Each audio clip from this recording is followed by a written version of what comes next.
Bien, on va parler maintenant du Togo. On évoquait ici, hier, l'interdiction des activités de trading et de marketing de réseau. Maintenant, la question est de savoir comment rembourser les adhérents, puisque quand on regarde très bien le communiqué du ministère de l'économie et des finances, les sociétés qui opéraient dans le trading, dans le marketing de réseau, doivent impérativement rembourser donc les épargnes des adhérents.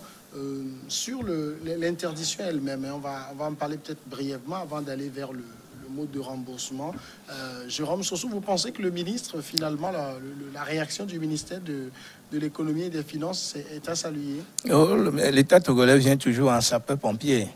Il laisse pourrir les choses avant de réagir. Depuis que les Togolais ont commencé par crier, et moi particulièrement dans plusieurs émissions, j'ai alerté le ministère des Finances, j'ai alerté les Togolais de faire attention, véritablement attention à ces genres de choses, parce que au fini, ce sont les pauvres populations qui récoltent les conséquences fâcheuses.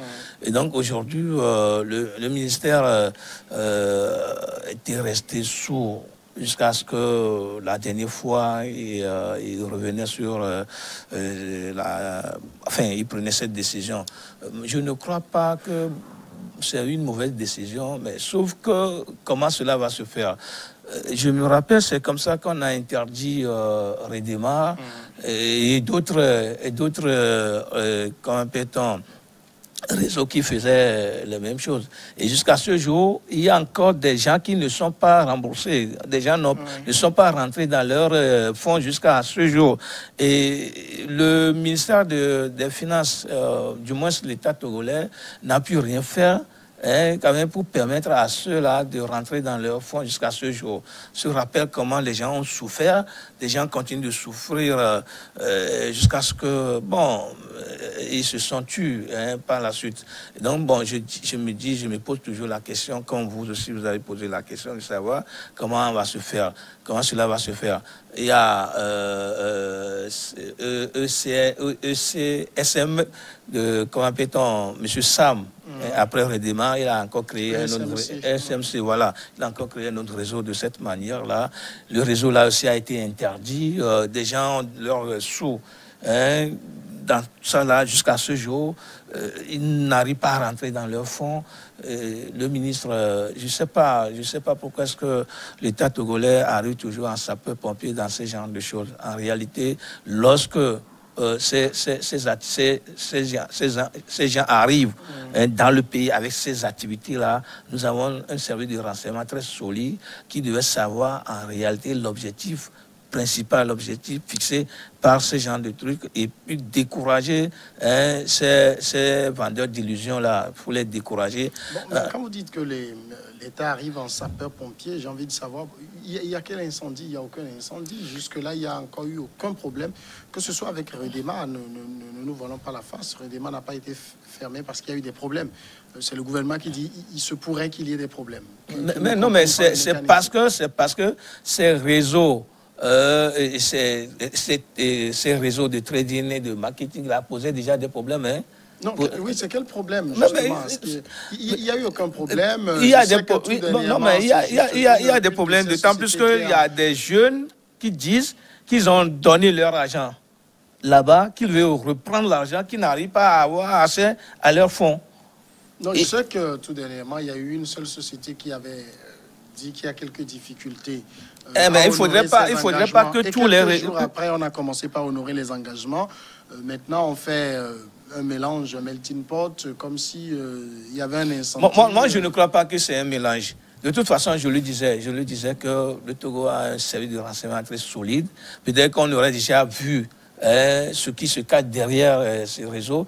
De la manière même, on a commencé par réclamer avant que des gens ne donnent, avant que des gens ne remboursent. Ça pose déjà problème. Des jeunes ont réclamé leur argent. Ils disent qu'ils ont déposé, ils n'arrivent pas. Et la société a reconnu qu'elle avait des difficultés. Si ça commence comme ça, cela veut dire que demain, là, ça ne serait pas bon. En tout cas, c'est mon avis sur la chose, sur la question. Vous comprenez j'ai envie de dire, la prudence dans laquelle se trouve le ministère en demandant l'interdiction de ces activités? Non, on peut parler peut-être, on peut être d'accord avec cette prudence, mais moi je ne suis pas d'accord avec l'interdiction. Ce n'est pas nous qui allons inventer le trading ou l'interdire. Le trading, il y a une différence même entre ce qui peut-être s'est passé avec le redémarrage et le trading. C'est-à-dire l'interdiction du ministre, moi je ne la comprends pas et je ne suis pas d'accord avec cette interdiction. C'est-à-dire pour le moment, jusqu'à présent, il n'y a aucun problème. Tout d'abord, il y a un vide juridique au Togo en ce qui concerne l'exercice du trading. C'est-à-dire le fait de faire du trading. Le trading, c'est quoi? Le trade, c'est le commerce. En réalité, c'est le commerce de l'argent. Et quand on parle du trading, on va au marché financier international.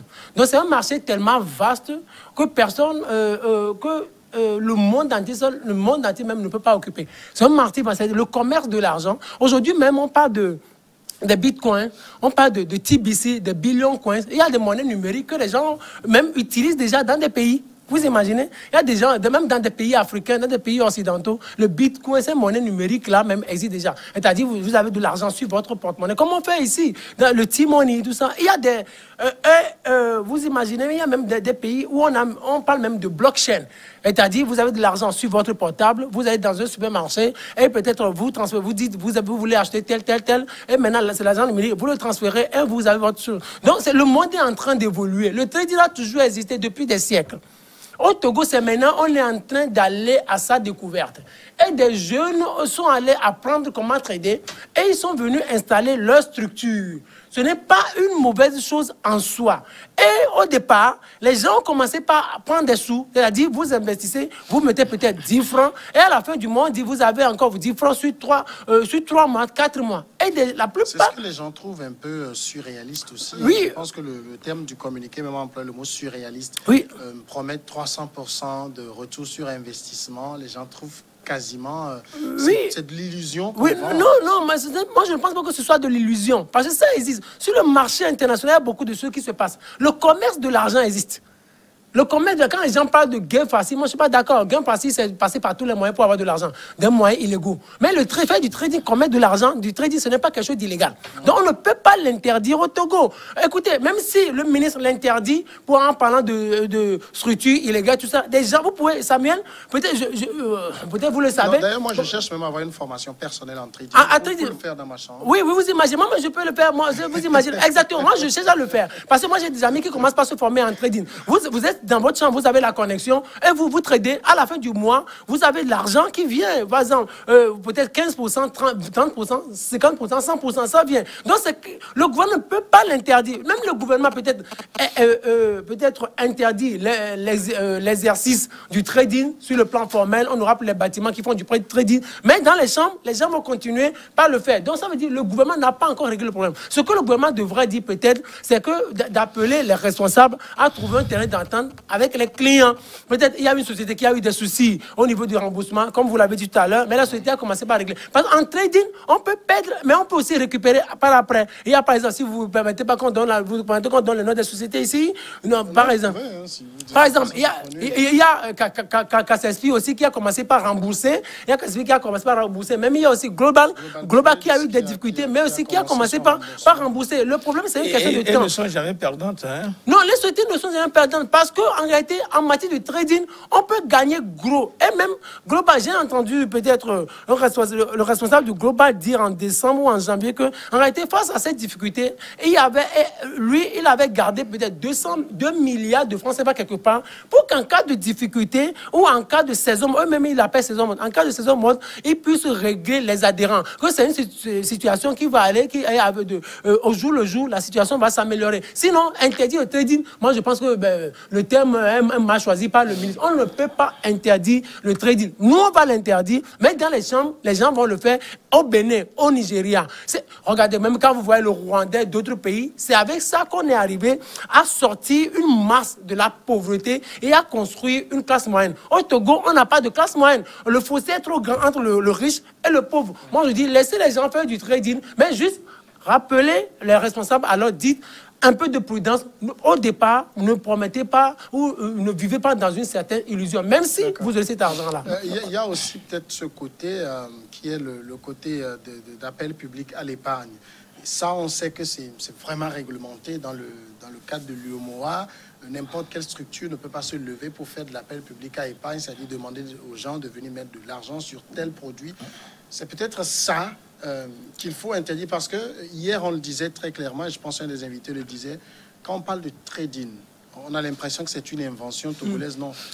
Tu fais du commerce en ligne. Oui, bien sûr, mais ça se fait en Amérique, ça se fait en France, ça se fait dans d'autres pays. Oui, mais moi, je comprends en tout cas ce que le ministère des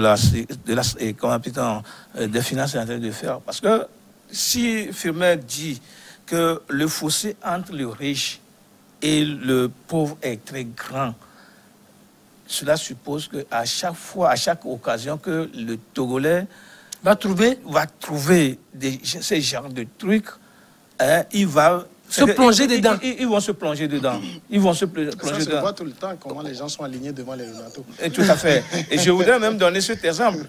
Comment appelle-t-on, nos sociétés de tontine là, microfinance justement. Ouais. Vous allez voir que les Togolais, malgré la pauvreté, ils s'efforcent quand même de déposer de l'argent dans ces microfinances-là. Et par la suite, le propriétaire de microfinance décide un beau matin de partir avec, de disparaître avec. On est là avec une activité formelle, légalisée. Mais ça arrive. Mais ça arrive justement. Et ça là, on dit que c'est informel. Vous comprenez un peu l'état d'âme oui, c'est pour dire que le risque, il est partout. Le risque est partout. Le risque est partout, mais je trouve que le risque ici est encore plus grand. Si dans les microfinances, des gens installent leurs bâtiments, des gens ont quand même, comment appelle-t-on, des autorisations oui, justement, en bonne et due forme, et que chaque matin, des gens, ça fait, leurs commerciaux circulent pour collecter l'argent, qu'ils marquent dans des carnets avec des adresses précises, et qu'à la fin, ces gars-là disparaissent tranquillement et que personne ne trouve leurs traces. Vous voyez qu'avec cette histoire de trading là, ça va quand même donner beaucoup de choses. Vous voyez comment chaque vendredi, les Togolais s'alignent devant Lonato, les agents de Lonato, juste parce qu'on a gagné 2 millions, on a gagné 3 millions, etc. Donc moi, je comprends, en tout cas, c'est une mesure de prudence pour l'État togolais. C'est-à-dire, il appelle les Togolais à faire attention à ces... Tous ceux qui font le trading là, si même que ce n'est pas une mauvaise chose en soi, tous ceux qui font ça ne sont pas des gens de bonne foi. Il y a des gens qui, en tout cas... Il y a des verrous dans toutes les... C'est ça. C'est pour cela que le ministère appelle les Togolais quand même à être... Surtout que le truc est encore formel, il n'y a pas un truc juridique... Il y a jusqu'à présent un vide juridique dans cette affaire. Justement, donc ça c'est un peu compliqué. C'est un peu compliqué. J'ai envie de savoir, est-ce qu'il est possible de réglementer le trading? Parce que je ne sais pas, mais quel moyen enfermons le trading dans une certaine compréhension. Tout ce que vous faites comme vente, achat en ligne, you are trading. Vous faites du trading. Oui, c'est exactement. On veut aller réglementer quoi? Ce n'est même pas possible. On ne peut pas réglementer. Si par exemple, moi je vais en ligne, je dis que moi je peux aller sur la bourse de Francfort, de je ne sais pas New York. Acheter et vendre. Je suis en train de trader. Vous êtes en train de trader. Donc, on ne peut pas réglementer. Arrêtez. Moi, je dis... je ne crois pas que l'État togolais est en train de penser à une réglementation. Je ne le pense pas. Mais plutôt, peut-être que le communiqué n'est pas aussi formel là-dessus. Peut-être qu'on invite des gens à être beaucoup plus prudents. Mais sans que le communiqué ne sortit pas pression.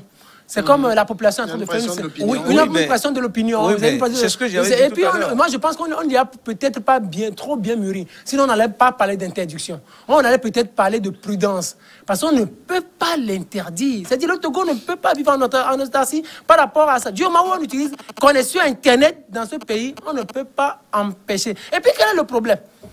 Quel est le problème qu'on peut nous soulever aujourd'hui? Attendez, quand vous allez dans ces sociétés-là, ce n'est pas qu'il n'y a pas l'argent. Attends, le tennis, c'est quoi? Le tennis de l'argent, c'est quoi? Vous allez avec votre argent. Eux aussi, ils prennent les sociétés, ils prennent cet argent-là qu'ils envoient sur le plan international. Ils envoient ailleurs. Maintenant, l'argent vient en numérique. Donc l'argent vient en numérique. Quand l'argent vient en numérique, il faut maintenant le transformer en physique, en CFA, tout ça, pour qu'on puisse entrer en possession. C'est là où la procédure dure et la procédure traîne. Je pense que maintenant, l'argent, c'est comme l'argent de décence, c'est comme ça. C'est maintenant, ils sont en train de la voir. Petit à petit, c'est comme ça. Ils ont commencé par régler. C'est peut-être difficile à comprendre pour les gens quand vous dites l'argent revient en numérique. Si je mets 100 000, je dis n'importe quoi. Je mets 100 000 francs. Et comme disent, après 40 jours, 45 jours, 50 jours, vous avez 200 000. Par quelle alchimie? Non, c'est-à-dire, quand vous envoyez l'argent, eux, ils envoient ça, ils font du commerce de l'argent avec l'argent, avec cet argent. Ils investissent, voilà, ils achètent sur le plan international. Et mais le bénéfice, peut-être, vous avez 200 000 francs. Peut-être, eux, ils ont 1 million et vous donnent que 200 000 francs. Donc, vous imaginez. Ce qu'ils n'expliquent pas bien, c'est que, parce qu'on parle de trading, mais il y a beaucoup de risques aussi dedans. Vous pouvez gagner très gros. Très gros. Vous pouvez perdre aussi très gros. Très gros, c'est ça. Du coup, mais chaque fois que vous allez investir, eux vous disent, vous allez gagner ceci. Comme si on gagnait tout le temps. Non, on ne peut pas l'expliquer pour le moment parce que c'est des commerçants. C'est des commerçants. Et puis, du coup, ça confirme la prudence. Oui, la prudence, on ne peut s'en départir. Ouais. Et aussi, il faut avoir une certaine maturité pour pouvoir comprendre certaines choses. C'est parce que moi, j'ai essayé d'approcher un peu les gens. Je fouille un peu sur le net. Et moi, j'ai des amis qui apprennent à trader sur Internet, qui apprennent, je sais pas, sur finance d'information pour apprendre à trader. Sinon, trader, ce n'est pas une mauvaise chose en soi. Donc, moi, de toute façon, moi, je comprends le gouvernement. J'accepte sa position parce que tout ce qui se fait dans cette histoire-là donne l'impression qu'on est toujours partant gagnant, qu'on ne perd jamais. Voilà.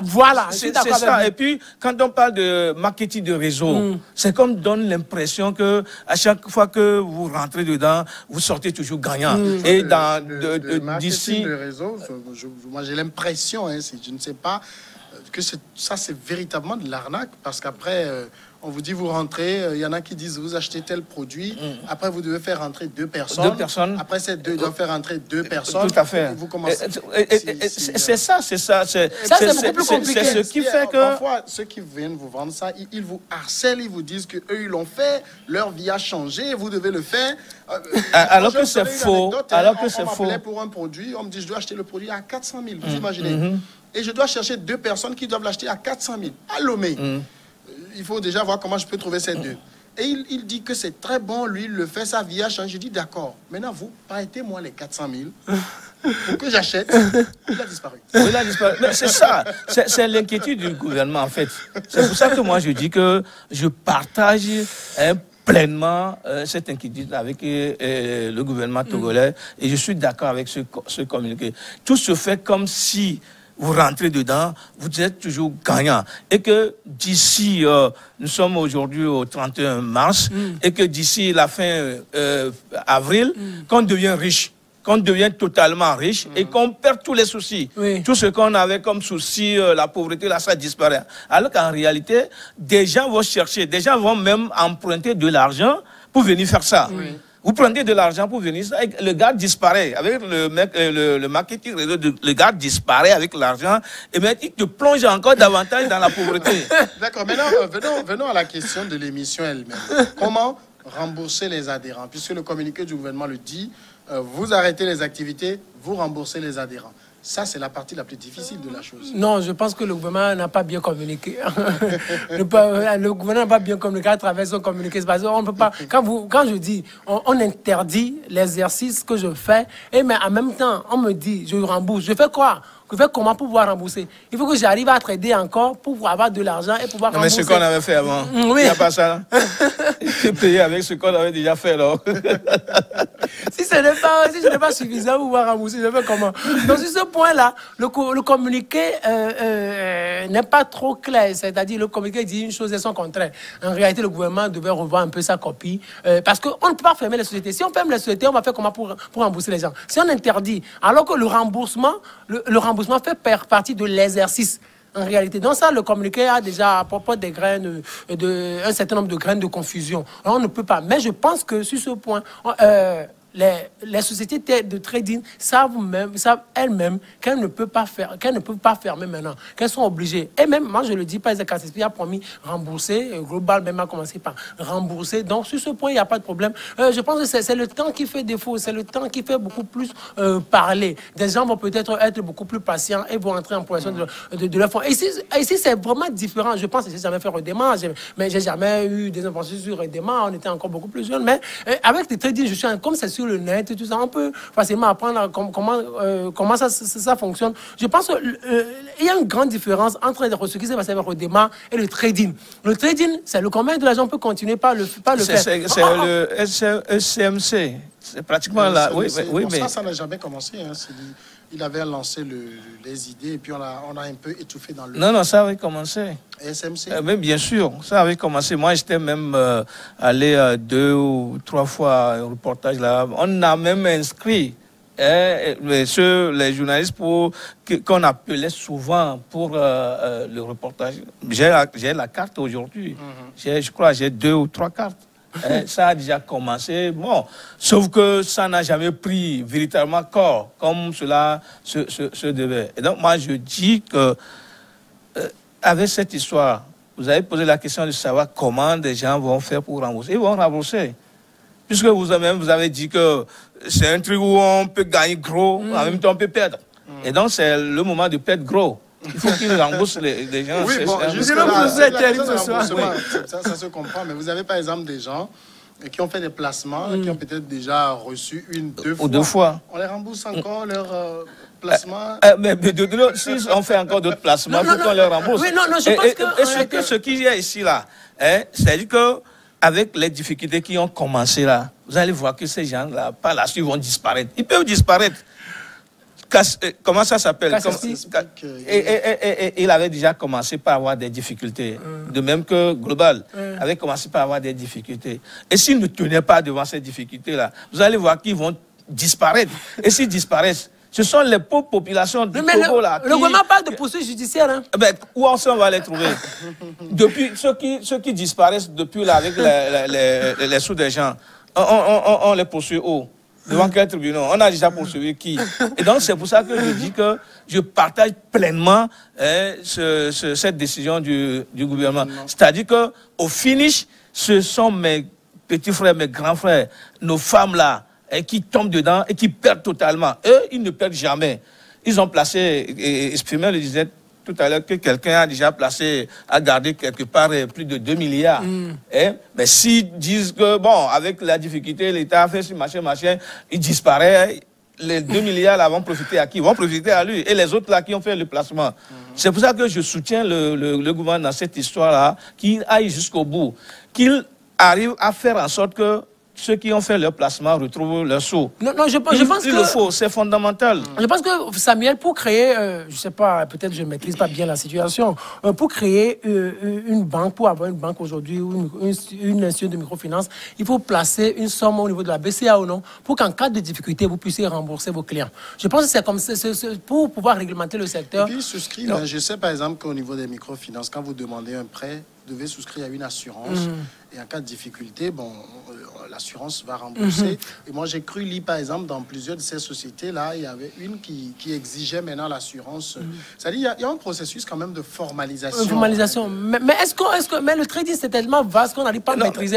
Mais et puis, j'ai posé la question, vous avez effleuré la question. Mais est-ce que quelqu'un, ceux-là qui sont aujourd'hui membres de ces sociétés, est-ce qu'il y a quelqu'un parmi eux qui peut lever le petit doigt pour dire on m'a triché? Parce que quand on fait 100%, vous recevez pas, vous mettez 100 000. Et à la fin du mois, au début là, c'est toujours comme ça. Non, attendez. Arrivé à un moment donné, vous allez voir que des gens vont avoir plein de soucis. Non, c'est ce que je dis. Elle dit, vous mettez 100 000. Au début, vous mettez 100 000 peut-être en janvier. Et en février, vous avez 100 000. En mars, vous avez 100 000. Et en avril, on vous dit que bon, il y a des difficultés. Est-ce que vous avez perdu? Rien. On n'a rien perdu. Donc, je pense que les gens parlent. Les gens ne disent pas qu'on les a volés. Hein. Le gouvernement n'a pas parlé d'escroquerie dans son communiqué. Pour le moment, des gens ne disent pas qu'on les a volés. Vous avez bien fait de donner cet exemple-là.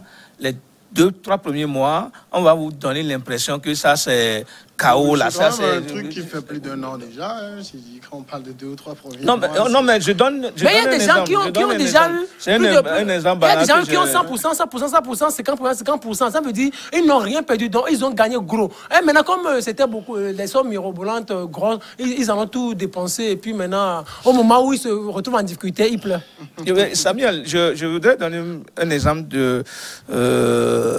d'une microfinance que je ne voulais pas donner son nom. C'est-à-dire que c'est une microfinance, je ne sais pas si elle est légale, hein, jusqu'à preuve du contraire, parce qu'elle est cachée quelque part à Kodiouyakopé là-bas, et puis les commerçants, les jeunes là, qui circulent, qui collectent régulièrement.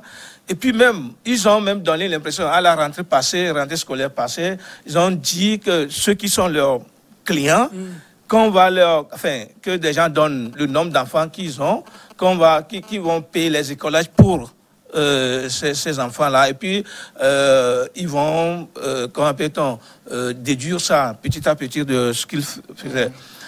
Ils ont dit la chose avant, c'est que la dernière semaine de la rentrée. Et vous ne croyez pas que des gens là sont en train de mentir aux gens. Et la semaine qui a suivi, c'est-à-dire la semaine de la rentrée, et l'autre semaine, des gens ont même donné de l'argent.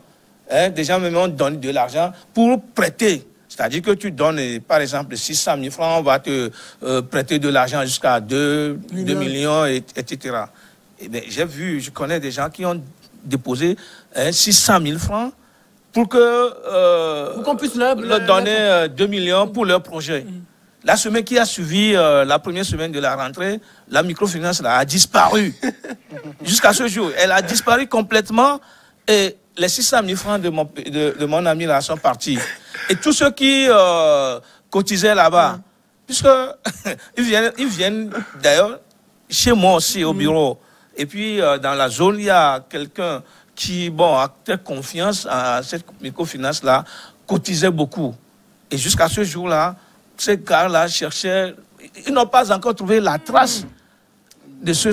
C'est pour ça que je dis que dans ces histoires-là, les premières expériences, on donne l'impression que c'est quelque chose qui est trop bon. De toute façon, c'est une affaire à suivre de très près et on verra la suite qui sera donnée à cette affaire. Merci Jérôme Sossou d'être passé. C'est un plaisir. Merci. Merci à vous tous. Je vais profiter pour saluer ceux qui nous suivent à Kara dans le nord du Togo. Merci à vous tous et un peu partout dans le monde. Merci. À demain.